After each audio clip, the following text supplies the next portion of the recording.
आइए आगे देखते हैं। It also uses more sophisticated tools including medical technology. ठीक है, इसमें बहुत सारे सोफिस्टिकेटेड मीन्स एडवांस, जितने भी एडवांस और भी टूल्स थे, उपकरण थे, उनका भी इसमें उपयोग किया गया है, जिसमें कि मेडिकल टेक्नोलॉजी है आपका। In 1968, more than 40 years after Carter's discovery, an anatomy professor x-rayed the mummy and revealed a startling fact. Beneath the resin that cakes his chest, his breastbone and front ribs are missing. ठीक है, 1968 में लगभग से 40 years के बाद, 40 साल के बाद कार्टर ने ये खोज किया कि जो कार्टर कौन थे यहाँ पे, एनाटॉमी प्रोफेसर। ठीक है, एनाटॉमी प्रोफेसर थे कार्टर। उन्होंने लगभग से 40 साल के खोज के बाद 1968 में मम्मी का एक्सरे किया, तो ये पाया कि जो मम्मी थी, ठीक है, उसके कॉफिन के नीचे जो उसका चेस्ट था, मतलब उस मम्मी के बॉडी में उसका चेस्ट का जो बोन था, ठीक है, सीने का जो हड्डी था, उसके साथ साथ जो रिब्स थी, जो पसलियाँ थी, वो क्या थी, वहाँ से मिसिंग थी, उसमें नहीं थी। Today, diagnostic imaging can be done with computed tomography or CT, by which hundreds of X-rays in cross-section are put together like slices of bread to create a three-dimensional virtual body. आज की date में क्या होता है, जो diagnostic imaging होते हैं, ठीक है, वो कंप्यूटर टोमोग्राफी, जो कि किसका फुल फॉर्म है, हमारा सीटी का फुल फॉर्म है कंप्यूटेड टोमोग्राफी, सीटी स्कैन का। ओके, जिसमें से क्या होता है, मैंने पहले ही आपको बताया था कि सीटी स्कैन हमारा 3 डायमेंशनल एक्सरे होता है, तो उसमें बहुत सैकड़ों क्या निकलते हैं, उसमें सैकड़ों क्या बोल सकते हैं, रेज निकलते हैं, जिससे कि एक्सरे होता है जो कि क्रॉस सेक्शन में होता है, जैसे कि इसमें बताया गया है। फॉर एग्जांपल अगर हम देखें, 1 मिनट, ओके, जो ब्रेड का स्लाइस होता है ये, ठीक है, कंसीडर करिए कि ये ब्रेड है और इसका जो स्लाइस मीन्स इस टुकड़ा है, ये इस तरीके से अगर हम काट रहे हैं, उसी तरीके से सीटी स्कैन जब किया जाता है तो उसमें से इसी तरीके से ब्रेड का जो स्लाइस होता है उसी तरीके से उसमें क्या निकलते हैं, रेज निकलते हैं, और इसी के थ्रू हमारा एक वर्चुअल बॉडी, ठीक है, एक वास्तविक शरीर बन जाता है उसका इमेज, और यही होता है आपका सीटी स्कैन होता है।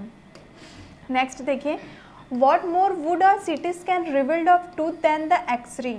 ठीक है, सीटी स्कैन एक्सरे से ज़्यादा क्या प्रकट किया या क्या प्रकट करता है, and could it answer two of the biggest question still lingering about him, how did he die and how old was he at the time of his death. और इसमें 2 सबसे बड़े सवाल थे जिसका हमको जवाब जानना था, और वो पहला सवाल था कि वो कैसे मरा, उसकी मृत्यु कैसे हुई, और जब उसकी मृत्यु हुई, जब उसका डेथ हुआ था तो वो कितने एज का था, उसकी उम्र कितनी थी, तो ये क्वेश्चन हमको सीटी स्कैन से सॉल्व करना था।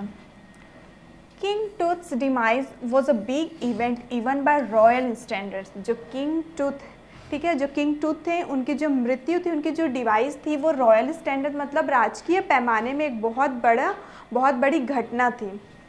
He was the last of his family's line and his funeral was the death rattle of a dynasty. और वो अपने परिवार के आखिरी वंशज थे और उनकी मृत्यु ने उनके पूरे परिवार को हिला डाला था। But the particulars of his passing away and it's aftermath are unclear. और उनकी मृत्यु के बाद, मतलब उनके गुजर जाने के बाद, अभी भी उनका जो आपका आफ्टर मतलब उसका जो रिजल्ट था, उसका परिणाम था, अभी भी वो अनक्लियर था, अस्पष्ट था, अभी तक पता नहीं चला था कि एक्चुअल में उनका डेथ क्यों हुआ था। Amenhotep III, Tut's father or grandfather, was a powerful pharaoh who ruled for almost 4 decades at the height of the 18th dynasty's golden age. Amenhotep III, ठीक है, Amenhotep III, ये एग्जैक्ट नहीं बताया गया है कि वो टूथ के फादर थे, उनके पापा थे, या फिर उनके ग्रैंडफादर मतलब उनके दादा थे। वो बहुत पावरफुल, बहुत शक्तिशाली राजा थे, जिन्होंने लगभग से 4 डिकेड मतलब 40 सालों तक क्या किया था, वहाँ रूल किया था, वहाँ राज किया था। और वो कौन से एज से बिलोंग करते थे, तो गोल्डन एज, ठीक है, जो कि 18th डायनेस्टी में था। आगे देखते हैं हम। His son Amenhotep IV succeeded him and initiated one of the strangest period in the history of ancient Egypt. और उनके बेटे, ठीक है, एमेनहॉटेप IV, उसके बाद उन्होंने उनका गद्दी संभाला, वो सक्सीडेड हुए, मतलब उनके बाद वो आए और उनके पीरियड में वो सबसे मतलब उनकी टाइम में जब वो रूल कर रहे थे आपके, तो एंशिएंट इजिप्ट, ठीक है, प्राचीन जो मिस्र है, प्राचीन जो इजिप्ट है, उसके इतिहास में अगर हम देखें तो एमेनहॉटेप IV बहुत ही स्ट्रेंजेस्ट पीरियड, बहुत अजीब पीरियड में वो रूल कर रहे थे। The new pharaoh promoted the worship of the Aten the sun disc, changed his name to Akhenaten और सर्वेंट ऑफ द अटेन। उसके बाद जो नए फारो आए, मतलब जो नया राजा आया वहाँ पे, वो किसके पुजारी थे? तो वो अटेन के पुजारी थे, जो कि क्या है आपके सन डिस्क, मतलब सूर्य को मानने वाले। उन्होंने अपना नाम बदल के अखेनातेन रख लिया, जो उसका मतलब होता है सर्वेंट ऑफ द अटेन, मतलब अटेन का दास। And moved the religious capital from the old city of Thebes to the new city of Akhenaten known now as Amarna. और उन्होंने क्या किया, वहाँ का जो रिलीजियस कैपिटल था, ठीक है, जो धार्मिक राजधानी थी, उसको ओल्ड सिटी, पुराने सिटी थिप्स से बदल करके नए सिटी अखेनाटेन, जिसको अब अमरना के नाम से जाना जाता है, उसको उन्होंने चेंज कर दिया था, बदल दिया था। He further shocked the country by attacking Amun, a major god, smashing his images and closing his temple. उन्होंने पूरी कंट्री को, पूरे देश को क्या कर दिया था, शॉक कर दिया था, हैरान कर दिया था, क्योंकि उन्होंने अटैक कर दिया था आमुन। और यहाँ पे आमुन कौन है? एक मुख्य भगवान है, बोल सकते हैं, मेजर गॉड है। आमुन एक मुख्य भगवान है। उनके ऊपर हमला करके उन्होंने पूरे कंट्री को शॉक कर दिया था। उन्होंने उनके सारे इमेजेस को, जितने भी उनकी छवियाँ थी, सबको तोड़ दिया था, साथ ही साथ उनके टेम्पल्स, मंदिर को भी बंद कर दिया था। It must have been a horrific time, said Ray Johnson, director of the University of Chicago's Research Center in Luxor। और वो बताते हैं कौन? रे जॉनसन। अब यहाँ पे रे जॉनसन कौन है? तो ये लग्जर के, ठीक है, लग्जर एक प्लेस है, और वो लग्जर के director of the university of Chicago's research centre, Chicago research centre के वो डायरेक्टर है रे जॉनसन। और उन्होंने बताया कि वो जो समय था वो बहुत ही हॉरिफिक, मतलब भयानक था। The site of ancient Thebes, the family that had ruled for centuries, was coming to an end, and then Akhenaten went a little wacky। और वो फैमिली, ठीक है, जिन्होंने सेंचुरी, शताब्दियों से जिनका शासन चल रहा था, अब वो परिवार क्या था, ख़त्म होने की समाप्ति में थी, और जिसके वजह से अखेनातेन थोड़े से वैकी हो गए थे, सनकी हो गए थे। आगे देखते हैं हम। After Akhenaten's death, a mysterious ruler named Smenkhare appeared briefly and excited with hardly a trace।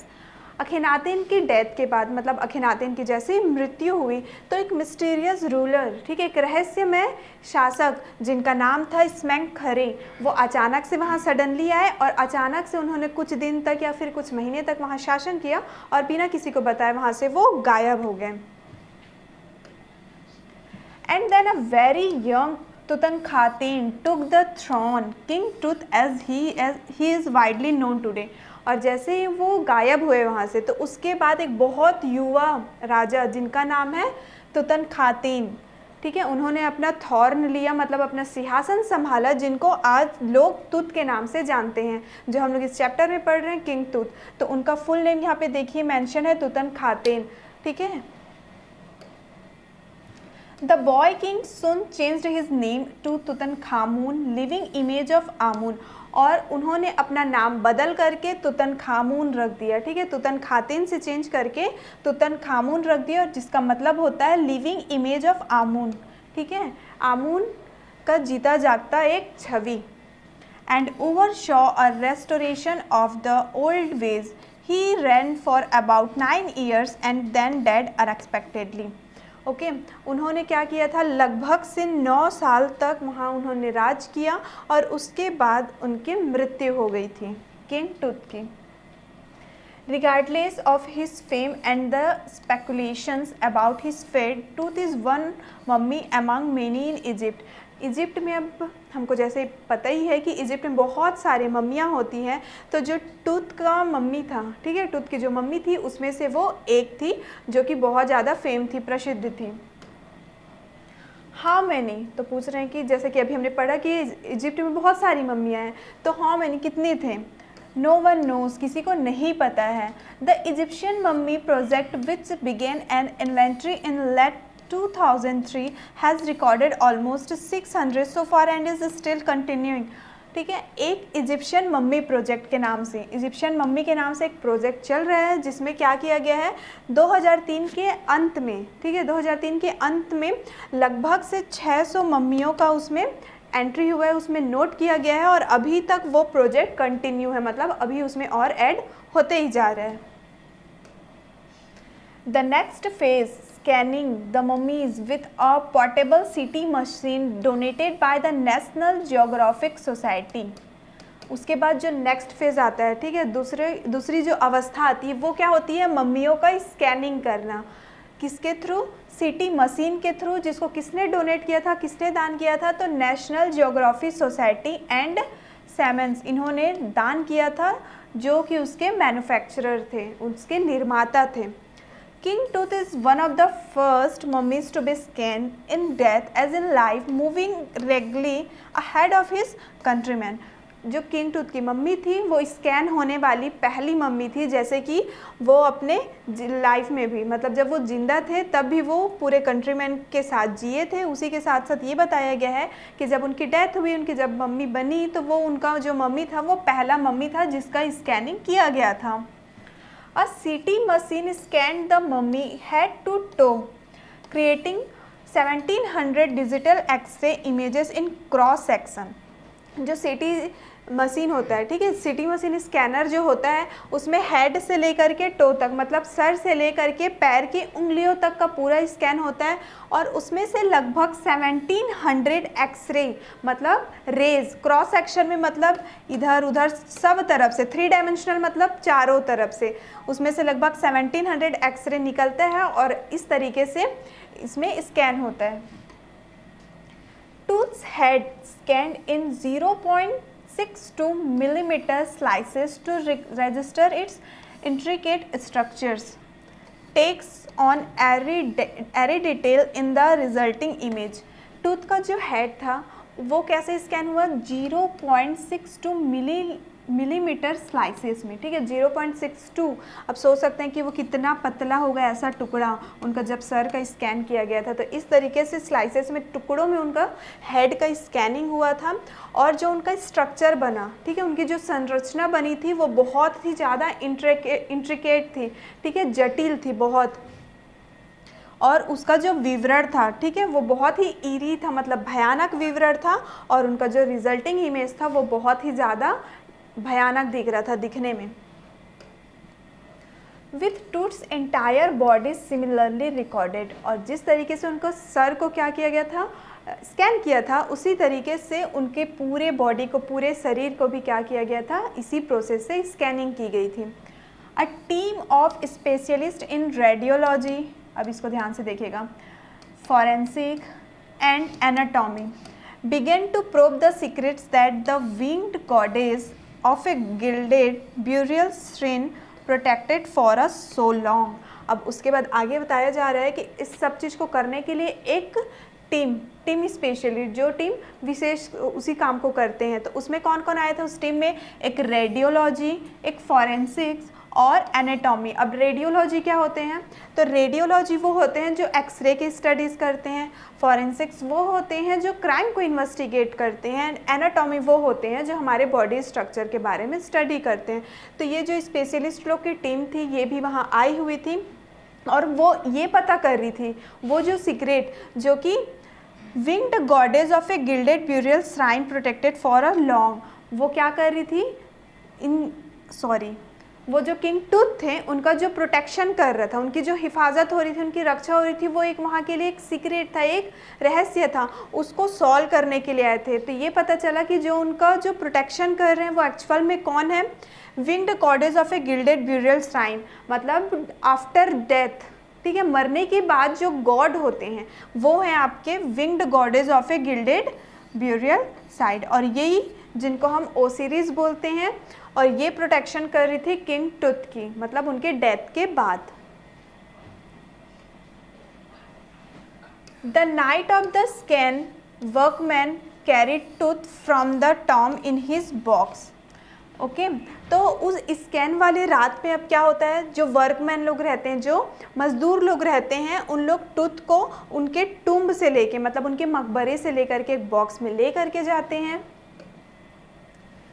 Like pallbearers, they climbed a ramp and a flight of stairs into the swirling sand outside, then rose on a hydraulic lift into the trailer that held the scanner.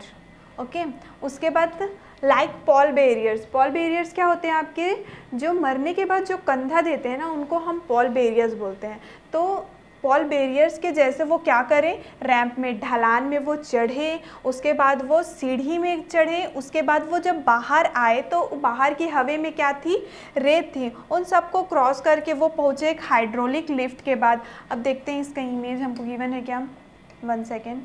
ये यहाँ पे जो आपको image given है ये आपका hydraulic lift का image है। तो इस तरीके का जो हाइड्रोलिक लिफ्ट था वो ऐसे जाने के बाद वो इस हाइड्रोलिक लिफ्ट तक पहुँचे, यहाँ से फिर वो ऊपर पहुँचे, क्योंकि हमने पहले ही देखा था कि वो जो प्लेस था वो अंडरग्राउंड था 60 feet.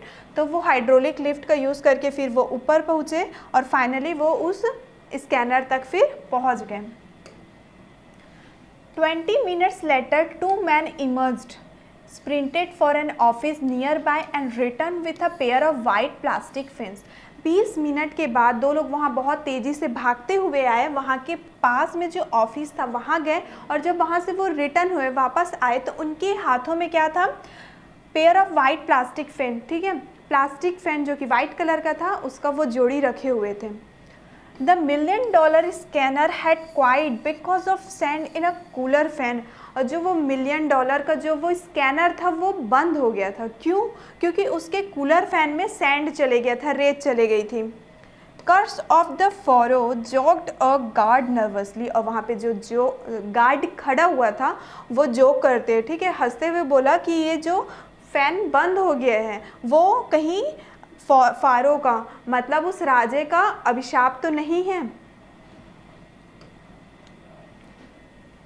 Eventually the substitute fence worked well enough to finish the procedure, और उस प्रोसीजर को, उस प्रक्रिया को पूरी हो गई। वो जो सब्स्टिट्यूट फैन था, मतलब जो वो विकल्प पंखे थे, वो काम कर गए और वो प्रोसीजर, वो प्रक्रिया पूरी हो गई।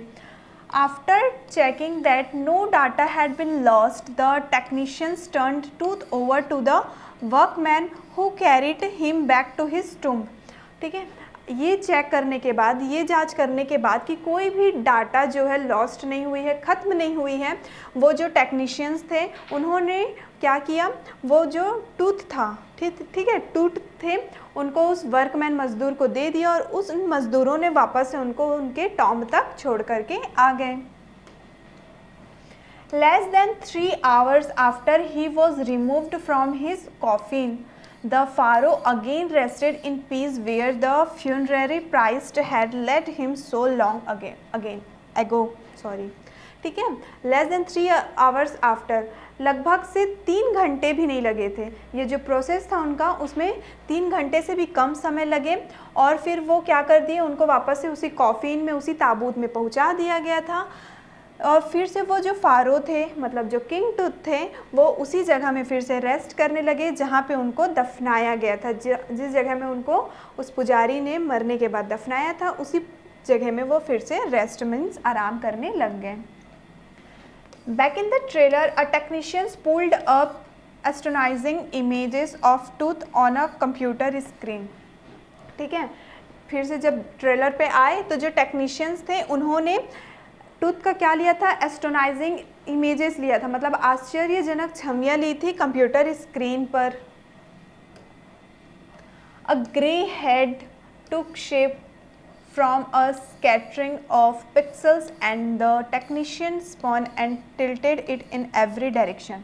ओके, उनका जो हेड था, मतलब उनका जो सर था, वो ग्रे कलर का था, और उनका शेप कैसे लिए थे, तो वो पिक्सल, पिक्सल मीन्स क्या होता है, जो डॉट डॉट करके जो इमेजेस बनाया जाता है, ठीक है, ये जो होते हैं इससे हम अगर कुछ इमेजेस बनाते हैं डॉट डॉट डॉट में रहे, वो आपके होते हैं पिक्सल। तो वैसे ही पिक्सल के थ्रू क्या हुआ था, किंग टूथ का जो हेड था उसका इमेज बनाया गया था, और जो टेक्नीशियंस थे वहाँ पे, जो तकनीकी लोग थे, उन्होंने क्या किया था, सभी दिशाओं से उनको स्कैन किया था।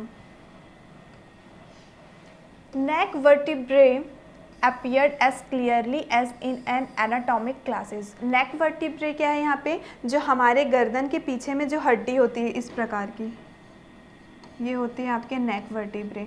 तो ये बताया जा रहा है कि जो नेक वर्टिब्रे था वो बहुत ही स्पष्ट दिखाई दे रहा था, जैसे कि हमारे एनाटॉमिक क्लास में हमको दिखाया जाता है। Other images revealed a hand, several views of the rib cage and a transaction of the skull, but for now the pressure was off. और इसके अलावा कुछ और इमेजेस थे, वो क्या के थे, आपके उसके हैंड के थे, ठीक है, कुछ उसके रीप केज के थे, मतलब उसके पसलियों के थे, और कुछ ट्रांजैक्शन उसके स्कल के थे, मतलब उसके खोपड़ी के थे। अब आगे बताते हैं कि but for now the pressure was of. अब क्या हुआ, ये सारा जब स्कैन हो गया तो वो जो तनाव थी वहाँ पे वो थोड़ी सी कम हो गई। Sitting back in his chair, Zahi Hawass smiled, visibly relieved that nothing had gone seriously wrong. ठीक है, अब वो अपने चेयर पे, अपनी कुर्सी पे आराम से बैठ गए और जाही हवास स्माइल करने लग गए। ठीक है, उन्होंने ये बताया कि वो visibly relive that nothing had gone seriously wrong, कुछ भी चीज़ गंभीर रूप से गलत नहीं हुई है, इसलिए वो अपनी कुर्सी पे आराम से बैठ गए थे। I didn't sleep last night not for a second he said. उन्होंने कहा, जाही हवास ने ये कहा कि वो लास्ट नाइट पे, ठीक है, एक सेकेंड के लिए भी नहीं सोए थे। आई वॉज सो वॉरीड, मैं बहुत ज़्यादा चिंतित था। But now I think I will go and sleep. अब मुझे लगता है कि अब मुझे क्या करना चाहिए, मुझे सोने के लिए चले जाना चाहिए। आइए आगे देखते हैं। By the time we left the trailer descending metal stairs to the sandy ground, the wind had stopped. आगे बताते हैं कि जब उन्होंने ट्रेलर को छोड़ा, मतलब उस जगह को छोड़ा, तो वहाँ पे जो रेत उड़ रही थी ना, सैंड जो उड़ रहा था एयर में, वो बंद हो गया था। द विंटर एयर ले cold and still like death itself in this valley of the departed. अब आगे ये बता रहे हैं कि जो ठंड में जो हवा चलती है वो बहुत ज़्यादा सर्द थी, और ऐसा लग रहा था मानो कि इस हवे में ही क्या है, मृत्यु घूम रही है, मंडरा रही है। Just above the entrance of Tooth Storm stood Orion, the constellation that the ancient Egyptians knew as the soul of Osiris, the god of the afterlife, watching over the boy king. Tooth के टुम के ठीक ऊपर एक Orion था। ठीक है, Orion क्या होता है, the constellation that the ancient Egyptian knew as the soul of Osiris. ऐसा कॉन्स्टलेशन मतलब ऐसा तारों का समूह जिसको इस इजिप्ट के लोग क्या मानते हैं, ओसिरिस। मैंने पहले ही बताया ओसिरिस एक गॉड है, और वो गॉड कौन है, आफ्टर डेथ, मतलब मरने के बाद में जिससे हम मिलते हैं, जिन गॉड से हम मिलते हैं, दैट इज़ ओसिरिस। तो वहाँ पे लोग ये मानते थे कि टूथ के मकबरे के ठीक ऊपर ओरियन, जो कि है कॉन्स्टलेशन एंशिएंट इजिप्शियन जिनको सोल ऑफ ओसिरिस मानते थे, हम इस इमेज से समझ सकते हैं। ठीक है, ये होता है आपका कॉन्स्टलेशन मीन्स तारों का समूह। तो इस प्रकार का था कॉन्स्टलेशन टूथ के टुम के ऊपर में, और ये मानते थे कि वो गॉड कौन थी, आफ्टर लाइफ की गॉड थी, और वो उस बॉय किंग मतलब टूथ किंग की प्रोटेक्शन कर रही है, वहाँ उनको वॉच कर रही है, उनकी निगरानी कर रही है। तो इसी के साथ हमारे ये चैप्टर का एक्सप्लेनेशन कंप्लीट होता है। आई होप स्टूडेंट्स कि ये चैप्टर आप लोगों को बहुत इंटरेस्टिंग और मिस्टीरियस लगा होगा, और एक्सप्लेनेशन आप लोगों को समझ में आ गया होगा। आइए देखते हैं इस चैप्टर के हम कुछ क्वेश्चन आंसर। तो फर्स्ट पार्ट है हमारा understanding the text. Understanding the text के क्वेश्चन नंबर फर्स्ट में आते हैं हम। Give reason for the following. हमको नीचे में बहुत सारे क्वेश्चंस दिए गए हैं, उसके हमको रीजंस मतलब कारण बताने हैं। तो फर्स्ट क्वेश्चन हम देखते हैं, king Tut's body has been subjected to repeated scrutiny. ठीक है, किंग टूथ का जो बॉडी था, मतलब उसकी जो मम्मी थी उसका जो बॉडी था, उसको बार बार जांच के लिए ले जाया गया था। तो इसका हमको रीज़न लिखना है ना, जैसे कि हमको ऊपर मेंशन है। तो आइए देखते हैं इसका हम reason. The mummy of king tooth was very famous world wide because he was buried with lot of gold and treasure. Lot होगा ना ये, lots of gold and treasures. जो किंग टूथ की मम्मी थी वो पूरी दुनिया में बहुत ज़्यादा फेमस थी, प्रसिद्ध थी। क्यों? क्योंकि उसमें बहुत सारे गोल्ड मतलब सोने थे और ट्रेजर्स मीन्स बहुत सारा उसमें खजाना था।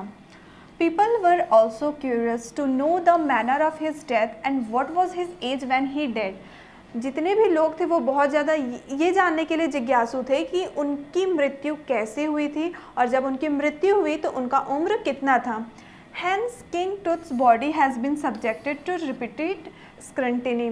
और इसी की वजह से जो किंग टूथ का बॉडी था, उनका शरीर था, वो बार बार जांच किया जा रहा था, ये दोनों सवालों का जवाब के लिए। ओके, तो ये हमारा इसका रीज़न हो गया। आइए देखते हैं सेकंड क्वेश्चन क्या है। Howard Carter's investigation was resented. Howard Carter का जो इन्वेस्टिगेशन था, मतलब वो जो भी खोज कर रहे थे, उसको रिसेंटेड मतलब उसका विरोध क्यों हुआ? तो देखिए इसका answer, Howard Carter investigation was resented because he used unscientific methods and illegal ways। जो हार्वर्ड साइंटिस्ट थे उनका इन्वेस्टिगेशन को विरोध इसलिए किया गया क्योंकि वो अनसाइंटिफिक मेथड, ठीक है, अवैज्ञानिक तरीके और गैर कानूनी तरीके से वो इन्वेस्टिगेशन करते थे। He was focusing more on the treasure and less on cultural and historical aspects. वो ज़्यादातर ट्रेजर्स मतलब खजानों पे फोकस ध्यान देते थे और कम कल्चरल और हिस्टोरिकल एस्पेक्ट्स, ठीक है, मीन्स धार्मिक और ऐतिहासिक पहलुओं में वो कम ध्यान दिया करते थे। इसके वजह से उनके इन्वेस्टिगेशन को रिजेंट कर दिया गया था। आइए देखते हैं question number third. Carter had to chisel away the solidified, ये सॉलिडिफाइड होगा ना, resins to raise the king's remains, ठीक है, जो राजा का रिमेन बचा हुआ था, मतलब जो राजा के अवशेष बचे हुए थे, कार्टर ने उसको चीजल किया था। उस रेजिन जो कोस एक कठोर रेजिन था उसको पिघलाने के लिए, तो उसका भी हमको रीज़न ही लिखना है। तो आइए देखते हैं इसका आंसर। When Carter was investigating the Tut's mummy he found that the Tut's was glued to bottom his coffin. जब कार्टर क्या कर रहे थे, जब कार्टर इन्वेस्टिगेट कर रहा था उस टूथ की मम्मी को, ठीक है, तो उन्होंने ये पाया कि जो उसका कॉफिन है, मतलब जो उसका ताबूत है, वो नीचे से चिपक चुका है, उसका मतलब ताबूत से उसका बॉडी नीचे से चिपक चुका है। Even after keeping the mummy in sun rays the glue didn't melt. यहाँ तक कि जब उसकी मम्मी को क्या किया गया था, सन रे में, सूर्य की किरणों में रखा गया था, तब भी जो वो ग्लू था वो नहीं पिघला, नहीं मेल्ट हुआ। So Carter had to chisel away the solidified resin to raise the king's remains. तो क्या किया था, उसी के लिए कार्टर ने उसको चीज़ल किया था, ठीक है। हमने स्टार्टिंग में ही देखा था चैप्टर के एक्सप्लेनेशन में कि चीज़ल एक्चुअल में होता कैसे है और वो कैसे होता है, क्या होता है। तो जब वो मेल्ट नहीं हुआ तो कार्टर ने क्या किया था, उसके रेजिन जो राल थे कठोर, उसको पिघलाने के लिए उसको चीज़ल किया था। आइए देखते हैं next question. Tooths body was buried along with gilded treasures. जो टूथ की बॉडी थी वो गिल्डेड ट्रेजर से, ठीक है, खजानों से बरीड हुई थी, खजाने डाल के उसको दफनाया गया था। इसका भी रीज़न देख लेते हैं हम। The people of ancient Egypt believed in life after death. जो एंशिएंट इजिप्ट के, ठीक है, प्राचीन मिस्र के जो लोग होते हैं वो किस पे यकीन रखते हैं, लाइफ आफ्टर डेथ, मतलब मरने के बाद की ज़िंदगी पे उन लोग भरोसा रखते हैं, यकीन रखते हैं। There king were extremely rich, और उनके जो किंग्स होते थे, जो राजा होते थे, ठीक है, वो बहुत ज़्यादा अमीर हुआ करते थे। So Tut's body was buried with gilded treasure. इसलिए जो टूथ की बॉडी थी उसको खजानों के साथ में बरीड किया गया, दफनाया गया था। Things of everyday use were also buried with the king. और जो हम लोग एवरीडे जो थिंग यूज़ करते हैं, हमारे डेली लाइफ में हम लोग जो थिंग यूज़ करते हैं, हमने ऑलरेडी चैप्टर के एक्सप्लेनेशन में रीड किया हुआ है, वो सारी चीज़ें भी किंग के साथ साथ उनमें उनको बरीड किया गया था, मतलब उसको भी दफनाया गया था। आइए देखते हैं हम next question. The boy king changed his name from Tutankhaten to Tutankhamun. जो वो राजा था उसने अपना नेम, मतलब अपना नाम तुतनखातेन से तुतनखामून में बदल लिया था। इसका भी रीज़न लिखना है हमको। Tutankhaten was firm believer of god Amun So just to express his faith in Amun god, he changed his name from Tutankhaten to Tutankhamun. जो तुतनखातेन था वो किस पे यकीन रखता था, किसके पुजारी थे वो, तो आमून गॉड के, ठीक है, आमून भगवान को मानने वाले थे। और वो अपना फेथ मतलब अपना आस्था को बताने के लिए ही आमून गॉड के प्रति, ठीक है, आमून भगवान के प्रति अपना आस्था बताने के लिए उन्होंने क्या किया, तुतनखातेन से अपना नाम तुतनखामुन में बदल लिया। तो ये हमारे फर्स्ट क्वेश्चन में जितने भी 5 क्वेश्चन हमको दिए गए थे वो कंप्लीट होते हैं। आइए स्टूडेंट देखते हैं हम हमारा क्वेश्चन नंबर 2 का first question. List the deeds that led Ray Johnson to describe Akhenaten as wacky. उन चीज़ों का या फिर बोल सकते हैं उन डेट्स मतलब उन कामों का हमको सूची बनाना है जो ये बताए कि जो रे जॉनसन ने डिस्क्राइब किया था कि अखीनातेन वैकी थे, ठीक है, मतलब थोड़े सनकी टाइप के थे। तो उन चीज़ों को बताना है, मतलब उन सेंटेंस को यहाँ पे हमको मेंशन करना है। तो आइए देखते हैं इसका answer. Akhenaten was the firm believer of god Aten that is the sun disc. जो अखीनातेन थे वो किसके बिलीवर थे, किसको यकीन रखने वाले थे, तो अतेन गॉड के, ठीक है, अतेन गॉड के बिलीव करने वाले थे, जिसका मतलब होता है sun disc. He smashed the images of this that's ले रे जॉनसन। एक सेकेंड ना, यहाँ पे थोड़ा सा आंसर मिसिंग है, इसको भी हम ऐड करते हैं। He smashed the images of, हमने चैप्टर में क्या पढ़ा था कि उन्होंने किसका images he smashed the images and close the temple.